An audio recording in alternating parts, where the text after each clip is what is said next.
Assalamualaikum, anda sedang menonton Sekilas Fakta 26 Mei 2022 bersama dengan saya Nusyah Mama Amin.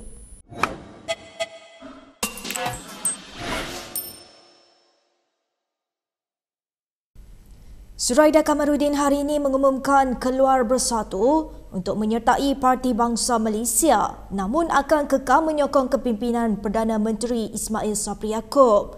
Bekas ahli majlis pimpinan tertinggi bersatu itu mengumumkan perkara tersebut dalam satu kenyataan media pagi ini.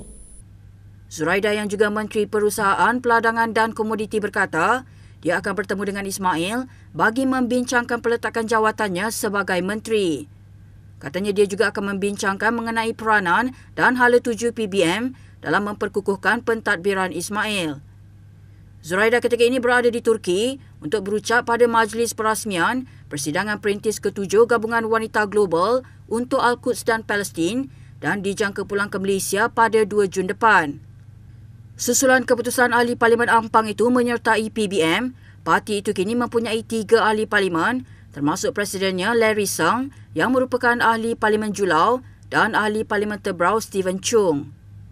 Zuraida berkata selepas pertimbangan mendalam, dia memutuskan untuk menyertai PBM kerana percaya dengan perjuangannya.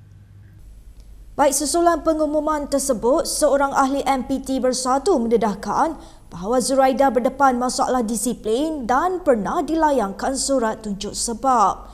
Faiz Naaman berkata Zuraida juga dikesan terlibat dengan aktiviti parti lain selain tidak membantu parti semasa kempen PRM Melaka dan Johor. Bercakap kepada Malaysia Kini, Faiz berkata MPT sebelum ini juga pernah memutuskan untuk mengenakan tindakan tata tertib terhadap Zuraida melalui surat tunjuk sebab. Bagaimanapun dakwanya, Zuraida tidak memberi respons terhadap surat tersebut.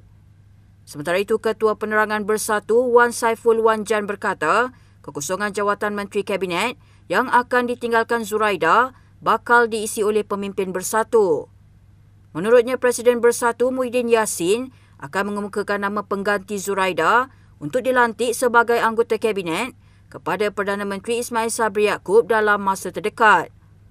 Dalam pada itu, Wan Saiful berkata, Bersatu sebelum ini memang telah membincangkan kedudukan Zuraida setelah meneliti tindak tanduknya yang terkini. Sementara itu, UMNO mengingatkan Ismail Sabri supaya tidak lagi berkompromi dengan pihak yang melompat parti dan mengekalkan jawatannya dalam Kabinet. Presidennya Ahmad Zahid Hamidi berkata, ramai lagi ahli parlimen yang setia terhadap parti wajar dipertimbangkan untuk menggantikan Zuraida.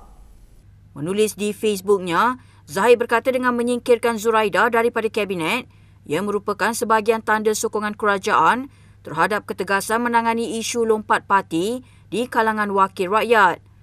Selain itu, ahli Parlimen Bagan Datuk itu turut menuntut agar RUU anti lompat parti disegerakan susulan tindakan Zuraida bertukar parti kepada Parti Bangsa Malaysia. Katanya tindakan Zuraida itu seolah-olah menunjukkan adalah sangat mudah untuk wakil rakyat di negara ini bertukar parti mengikut cita rasa sendiri.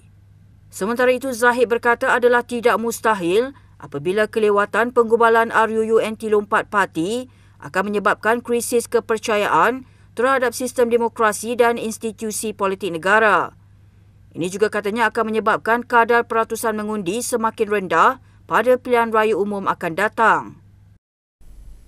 Baik, kita ke perkembangan berikutnya. Tengku Zafrul Abdul Aziz diminta menjelaskan sama ada beliau menyertai UMNO sebelum pelantikannya sebagai Menteri Kewangan semasa pentadbiran Muhyiddin Yassin. Ini selepas Setiausaha Agung UMNO Ahmad Mazlan mengesahkan bahawa senator itu sememangnya seorang ahli UMNO sejak sekian lama. Ahli Parlimen Petaling Jaya Maria Chin Abdullah berkata, Tengku Zafrul perlu membetulkan persepsi orang ramai bahawa beliau seorang Menteri Kabinet tanpa latar belakang politik sedangkan beliau sebenarnya ahli parti. Maria turut mempersoalkan parti mana yang disokong Tengku Zafrul ketika UMNO berbeza pandangan dengan Perikatan Nasional terutamanya mengenai RUU anti lompat parti. Turut bersetuju ialah ahli Parlimen Lembah Pantai Fahmi Fazil dengan mengatakan menteri itu mesti menjawab kepada orang ramai memandangkan dia sebelum ini dikenali sebagai ahli politik bebas. Semalam Ahmad Maslan mengesahkan Tengku Zafrul merupakan ahli UMNO sebelum menyertai Kabinet pada Mac 2020. Spekulasi bertiup kencang bahawa Tengku Zafrul berhasrat untuk bertanding di kerusi parlimen termasuk di Lembah Pantai untuk melanjutkan kerjaya politiknya selepas PRU ke-15. Sementara itu, Presiden Dewan Negara Rais Yatin mengesahkan senator itu tidak disenaraikan di Dewan Negara sebagai wakil UMNO ataupun bersatu.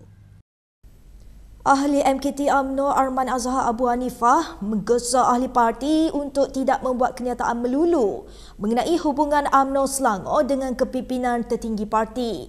Arman turut menafikan bahawa Ketua Perhubungan UMNO Negeri Noh Omar mengeluarkan kenyataan bercanggah dengan Presiden Parti Ahmad Said Hamidi.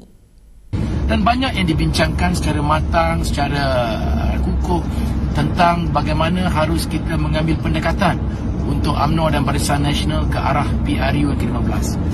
Jadi tidak ada isu mengatakan UMNO Negeri Selangor bercanggah pendapat dengan Presiden Parti dan sebagainya. Ini sebahagian daripada pandangan orang luar untuk mencipta keretakan dalam UMNO dan Barisan Nasional di dalam Negeri Selangor.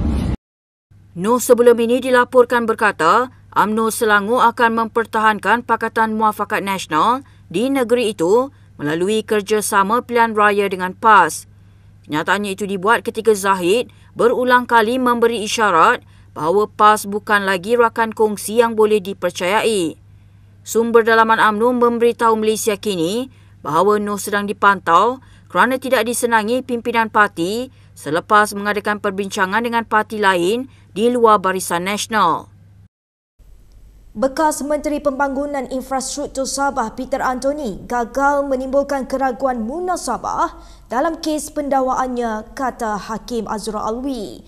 Peter disabitkan kesalahan memalsukan surat dari Pejabat Timbalan Naib Chancellor Universiti Malaysia Sabah untuk kontrak penyelenggaraan sistem. Mahkamah Session Kuala Lumpur pagi ini turut menjatuhkan hukuman penjara 3 tahun dan denda RM50,000 sebagai ganti hukuman penjara tambahan 15 bulan terhadap Peter. Pada 14 Disember 2021, Mahkamah memerintahkan Peter 51 tahun membela diri selepas mendapati pihak pendakwaan berjaya membuktikan kes prima facie terhadapnya. Mengikut pertuduhan, Peter sebagai pengarah urusan Syarikat Asli Jati didakwa memalsukan surat pejabat Timbalan Naib Chancellor UMS bertarikh 9 Jun 2014 iaitu memasukkan pernyataan palsu dengan niat digunakan untuk tujuan menipu. Hakim berkata tertuduh melalui syarikat tersebut mempunyai kepentingan dalam kontrak penyelenggaraan sistem tersebut. Pihak pendakwaan sebelum ini berhujah tertuduh mendapat keuntungan secara salah apabila projek itu diberikan kepada syarikatnya menggunakan kepala surat UMS selepas beliau memohon kepada Menteri Kewangan ketika itu Najib Razak. Baik, berikut beberapa lagi ringkasan berita untuk hari ini.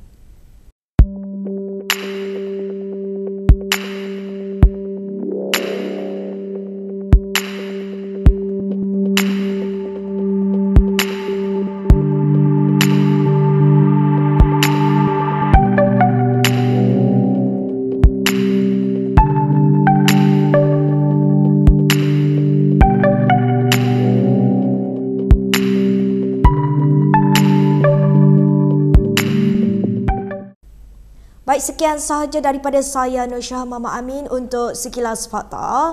Untuk lebih banyak berita, anda boleh melayari kinitv.com. Anda juga boleh mengikuti kami di Instagram, Twitter, YouTube dan Facebook. Salam hormat dan jumpa lagi.